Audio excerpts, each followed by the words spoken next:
Je me pose la question de savoir à chaque fois ëllëg kan la ñuy wegg, ëllëg kan la ñuy respecté, ëllëg kan la ñuy rus. li tax à chaque fois ma koy laaj sama bopp mooy dañu nekk ci société ba nga xamante ni dañu xaw a sévère. li tax man dañu sévère mooy société bi ñu nekk du ñu accepté maa ngi doon def lu bon jekki saa ëlbatiku commencé di def lu baax. à chaque fois bu fekkee dafay def dara la ñuy def mooy di ko fàttali moom la mu nekk woon la ko ñu xool que ni moom évolué na non non ñu ngi koy xoolee à chaque fois bët bu ñu ko doon xoolee démb. maanaam ñun perception bi ñu am ci mbir yi mooy nit bu xësee mel nii daal mel na nii ba faw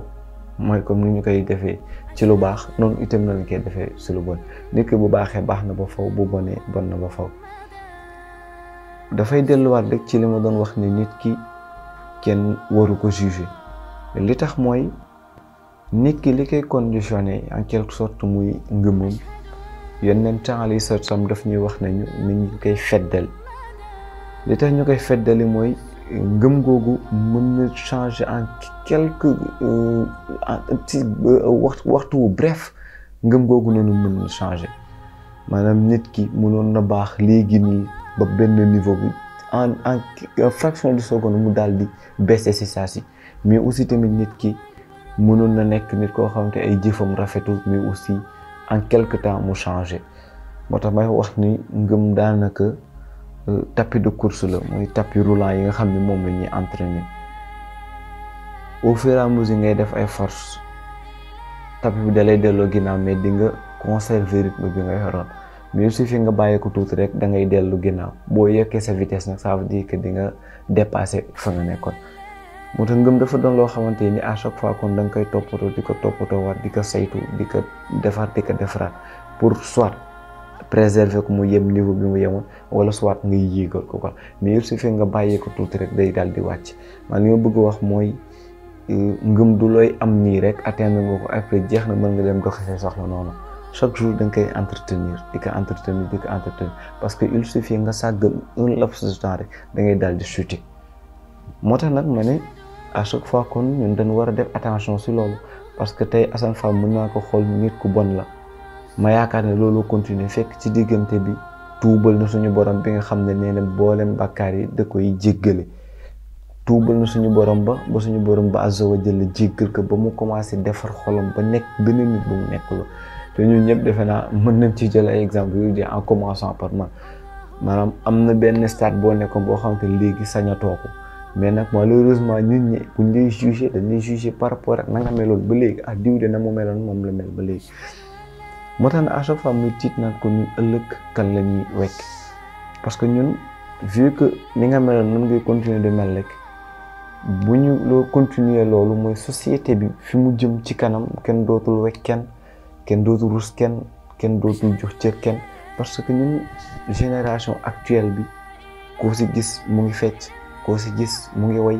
koo ci gis mu ngi dugg ci la nga xamante ni ful la amu ci te ay mbir la ya nga xamante ni daf koy dabbi ji à l'avenir day dem bu ëllëg di wax ful la sax ñu naan kan diw muul nga naka may ñu ndax lan yaa fi doon fecc ko collage la ka sax nag sa ya nga doon wax mu am ful la ñu collage la ka ak la nga xamante ni amaana erreur de jeunesse la woon wala tolluwaay bu suufaloon wala genre ñu collage la ka parce que li ñu gëm mooy ku la digle sàngaay day fekk nga set même si selon man loolu sujet de réflexion la sujet la ba nga xam ne mën nañu ci débattre parce que selon man non son avis personnel la il n'est pas dit que ñëpp noonu la ñuy xalaatee et tout selon man kii digle sàngaay man maa Ibra amuma pour xool ndax sangu na wala sangul déedéet li am solo pour man mooy ndax la muy digal lu baax la wala déet moom ndax jëfee na ko wala jëfee ko loolu mbiram la moom la concerné man li ma concerné mooy ndax li may digal baax na wala bon na moom bu ko jëfee baax na bu ko jëfewul baax na. en guise d'exemple ñu baal ma mais ki nga xam ne mooy tux man à chaque fois damay wax ne moom moo gën a apte ngir tere cigarette ndax daf ko dund conséquences yi et tout kon moom bu ko taxawee nan cigarette baaxul bàyyi leen ko awuma pour naan ka non yow yaa ngi koy def ba léegi non du ma ko jëfe non li am solo mooy lan moo tax kii di ko jëfe ba léegi ba pare man mu ma koy tere problème foofu la nekk. kon man lijjantiwu ma ndax sangu na wala sangu non li may lijjanti mooy ndax man li may waxal njariñ la wala du njariñ malheureusement nag société bi fonctionné ñu noonu moo tax nag ma ëllëg kan la ñuy respecté ji bu fekkee man ak samay morom yëpp ñu ngi fo di fecc ñu ñuy filmer di way ñu ñuy filmer di saaga sax parfois ngir ut buzz rek ñu ñuy filmer nga yaakaar ne ëllëg boo demee ba yàlla cëral la ba nga dem ba stable ba nga dem ba conscient ba nga dem ba mature nga yaakaar ne booy wax fulla nit ñi dinañu accorder important fulla da ngay wax dañu lay koleel la ngay doon wax koleel la sa vidéo ba nga doon fecc wala sa vidéo ba nga saaga naan ki danaan naan la nag yow mi doon def lii est-ce que yow yaa war a mën a taxaw pour jox ñu ay leçons de morale. gis nañ ko récemment pour ne pas citer de nom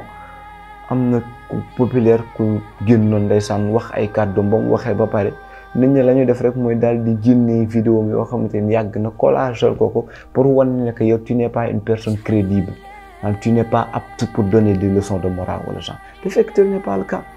moo tax nag yow bu fekkee da nga bëgg doon ëllëg une personne boo xamante ni tu seras respecté une personne boo xamante ni dinañ la wekk wormal la et tout mieux vaut yow nga xool sa jeunesse ci lan nga koy passé parce que léegi 1 2 3 ñu ne la vaar nañ dem vaar noonu lañ la koy waxee kon yow avant ngay def dara war nga suuraale ëllëg lan laay posté internet ndax buzz ndax siiw ndax ay vues jar na may saaga ndax jar na may def yëfu ñàkk fayda ndax jar na may fecc ndax jar na parce que ay mbir la yoo xamante boo xasee foowee rek surtout nag ñu filmer la wala nga filmer sa bopp publier ko jeex na maa yor moom serveur am la yor këram lu ñëw rek mu denc ci ndeysaan nga dem nag ba ëllëg di wax say ful la ñu collagé la te doo ci mën dara